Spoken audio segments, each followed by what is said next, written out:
morning, Iona Prep. Today is Friday, December 9th, day 1. I'm Nicholas Rizzo, and here are your morning announcements. A reminder for all music ministry members, there is a special Iona Family Mass on Saturday afternoon tomorrow. All participating music ministry members should plan on arriving at 2:30 p.m. for a sound check. A reception with food will follow the Mass. If you are not able to participate, make sure you've notified Mr. Donofree.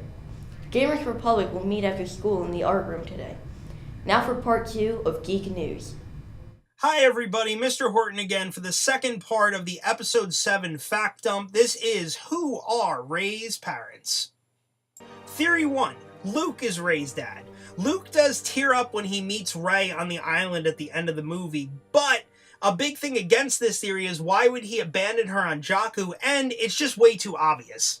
Theory 2. Han and Leia are Rey's parents. Star Wars does love sibling rivalry, and it would explain why the Falcon is on Jakku. That is a big thing, but again, way too obvious. Theory number 3. Rey is either Obi-Wan's daughter or granddaughter. There's a lot working for this theory. First off is Rey's accent being British. In the Star Wars universe, accents are indicative of alien race, and British is indicative of Coruscant, which is where Obi-Wan was born. Okay? Secondly, we know from Clone Wars that Obi-Wan doesn't care so much about love interests conflicting with Jedi orders, so that's a whole thing. So he could have very possibly sired a kid, which then sired Rey, okay?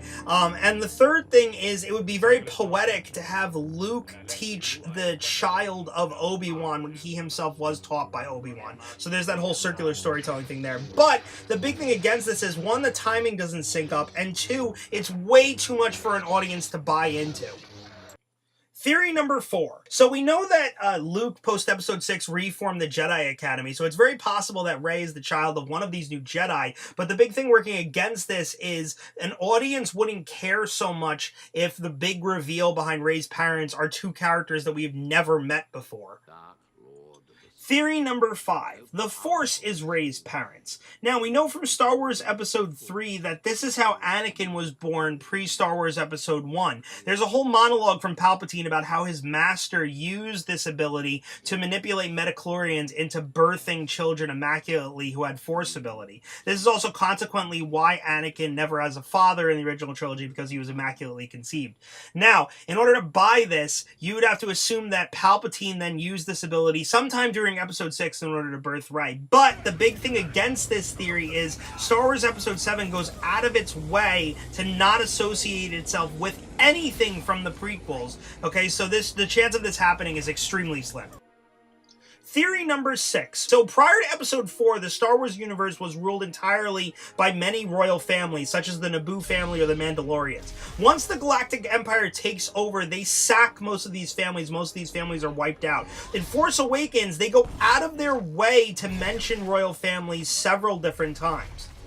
It is very possible that Rey is the last living heir to a famous, presumed dead royal family, and it could be as simple as her world was wiped out by the First Order and she was hidden on Jakku for safety. Now, the big things working for this theory are, number 1, Disney, that owns Star Wars, is obsessed with princesses, and second, Disney is obsessed with princesses who have dead parents, okay? And also, this is a much more out there thing, but Rey in Spanish literally translates to king, so there's a little bit of a connection there. But again, no one would care about this, because again, it would take into context that you'd have to know the royal family, and nobody would care about that. So, and finally, theory number 7. Rey is possibly the clone of Luke Skywalker. So we know from Episode 7 that clones still exist in the new Star Wars universe. I know that Disney's bought it. This theory is a little bit out there, so follow along with me.